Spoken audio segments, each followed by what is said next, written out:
महत्त्वाची बातमी आहे। ठाकरे गटाचे माजी आमदार वैभव नाईक आणि त्यांची पत्नी स्नेहा नाईक यांची एसीबी चौकशी करण्यात आली आहे। रत्नागिरीच्या एसीबी कार्यालयात तब्बल 6 तास चौकशी झाली। दबाव आणण्यासाठी चौकशी करत असल्याचा आरोप वैभव नाईक यांनी केलाय। नाईक स्टोन इंडस्ट्रीजचं उत्पन्न, खर्च आणि मालमत्ता संदर्भात एसीबी चौकशी सुरू आहे।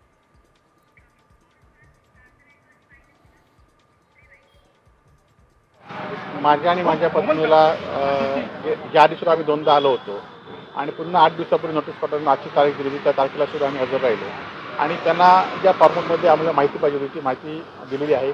अजूनही त्यांनी काही माहिती मागवली ती सुद्धा त्यांना देण्यात येणार आहे आणि त्यांनी आमचे स्टेटमेंट लिहून घेतले, आमच्या उत्पन्नाचं सोर्स माहिती घेऊन घेतली आहे, आमचे बँक अकाउंट घेतलेले आहेत आणि सगळी माहिती त्यांना दिलेली आहे। पण साधारण कोणत्या कोणत्या मुद्द्यांवर तुमची जी आहे ती आज चौकशी करण्यात आली आणि कुठल्या विषयासंदर्भात तुम्हाला चौकशीसाठी बोलवलं जातं?